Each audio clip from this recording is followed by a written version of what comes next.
O Ronda Gerais mostra agora as informações da Polícia Civil sobre um crime que aconteceu no dia 21 de fevereiro de 2019. Foi o assassinato de Daniele Pereira Leite Sampaio. Ela foi morta quando saía de casa para trabalhar. De acordo com as investigações, o mandante do crime foi o cabeleireiro Odair César Pereira Viana, de 48 anos, além de outros 2 envolvidos. Na coletiva, o delegado Bruno Rezende deu mais informações sobre as apurações da polícia. Sobre a dinâmica do crime, como é que foi que aconteceu? A vítima foi campanada na porta da sua residência quando saiu para o trabalho às 5 horas da manhã para ir para uma padaria. Os autores providenciaram sua execução com disparo de arma de fogo. Não houve identificação por câmeras nem no local dos fatos, nem na rota de fuga dos suspeitos. A partir das investigações, então, foi mostrada a atipicidade do contato do Odair César, do mandante, com um dos suspeitos executores, mostrando que houve, de fato, uma articulação.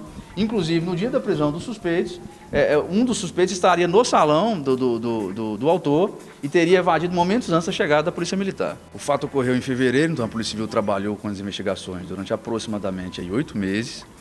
Houve interceptação telefônica, afastamento de sigilo bancário, toda a estrutura da Delegacia de Homicídios voltada para a apuração dos fatos, já que o autor, conduzido no dia dos fatos, foi considerado mandante do crime, e esse tempo foi crucial para que se identificasse os executores e culminasse na prisão dos 3 envolvidos na semana passada. A prisão dos 3 foi realizada tanto pela Polícia Civil quanto pela Polícia Militar.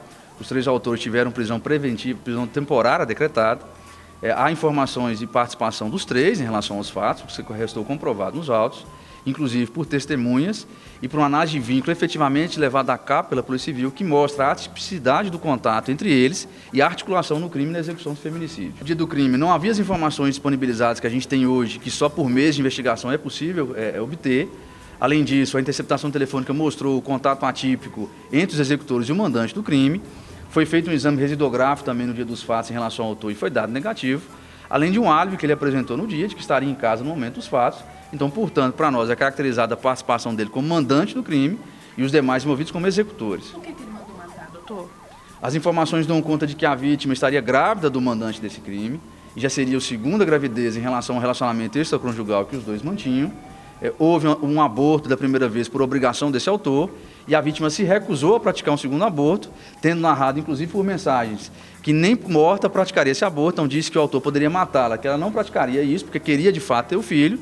O autor, transtornado com a situação, providencia essa execução. Há informações de que na primeira gravidez, caso ela se recusasse, esses mesmos suspeitos, ou pelo menos um deles, providenciaria a morte dessa vítima, o que de fato, infelizmente, ocorreu com esse 2º momento. Os elementos cruciais foram a interceptação telefônica levada a cabo, a análise de vínculo entre os suspeitos, mostrando a atipicidade da ação, a vinculação que eles têm, mesmo antes do ocorrido no crime, a circunstância de envolvimento dos 2 executores com o tráfico de drogas e com a criminalidade violenta, e várias mensagens de depoimentos testemunhais que indicam a plena motivação do mandante em relação aos fatos e o seu ódio, o seu temor de que a vítima levasse a gravidez a cabo e que isso implicasse algum prejuízo na sua vida financeira ou familiar.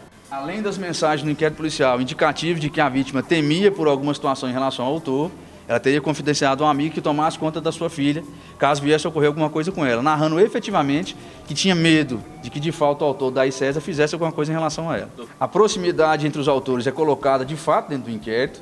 Afastamento de sigilo bancário não demonstra a transação financeira entre suspeitos. Se houve essa perspectiva, esse acordo, foi um acordo feito pessoalmente.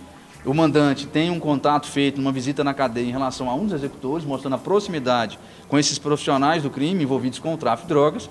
E resta para a gente colocar que pelo menos um dos presos, ao ser conduzido à Delegacia de Homicídios para a lavratura do mandado de prisão, disse, interpelou a Polícia Civil de que por que o Odair César não estaria preso também naquele momento, naquela circunstância. Ao ser colocado para ele que ele teria sido preso, ele não demonstrou nenhuma surpresa. E além disso, as investigações também indicam que houve, durante o desenvolvimento dos cumprimentos de mandado de prisão, um contato entre as famílias dos executores com o Odair César, indicando que a Polícia Civil e a Polícia Militar estavam em seu encalço para que ele providenciasse sua fuga, o que ele conseguiu por algumas horas, sendo capturado posteriormente pela Polícia Militar. Nas investigações são apontados por nós que o Bruno teria efetuado o disparo de arma de fogo contra a vítima, no suporte e na dinâmica da providência do João Wanderson, do João Bomba, Tudo a pedido, solicitação e interlocução com o Daí César, mandante do crime. Nenhum dos três confessa participação no crime, mas a partir da prisão temporária agora e pela própria narrativa que ocorreu antes da condução para o presídio regional, a gente acredita que pelo menos um deles possa colaborar com as investigações, porque trata de um feminicídio grave e nas interlocuções e provas que nós dispomos, é possível que um deles possa querer colaborar. Para a Polícia Civil, a motivação do feminicídio seria, de fato, a segunda gravidez e a negativa da vítima em praticar um aborto pela pressão exercida pelo autor, que inclusive esteve na sua residência algumas vezes para tentar obrigá-la a fazer esse aborto, e ela já estava convicta, até pelo arrependimento que foi narrado no inquérito em relação ao primeiro aborto praticado, e que queria esse filho, que manteria a gravidez, e o autor providencia, então, a execução, providencia a ação criminosa ante essa negativa. Não há para nós outro fato que pudesse levar a esse crime. Estava grávida de aproximadamente 4 meses, já teria feito exames, inclusive tem exames e documentos do inquérito que comprovam a primeira gravidez e o aborto. A primeira gravidez foi de aproximadamente 3 meses que teria sido praticado o aborto, diga-se, ilegal, com aquisição de remédios em circunstâncias que violam a lei, mas isso que agora não vem ao caso. A circunstância é do crime, do feminicídio praticado, e a responsabilização dos autores, que a gente espera levar à justiça o quanto antes. Todas essas questões do inquérito são apontadas de uma maneira muito conjunta. O autor pretendeu o assassinato da vítima na circunstância de que o prejuízo com essa gravidez seria familiar, financeiro, do relacionamento dele. Essas circunstâncias ele não esclarece para a gente efetivamente, mas o que a gente tem de fato é que, ao saber da gravidez e ante a insistência da vítima na negativa, ele pretendeu e encomendou o seu assassinato.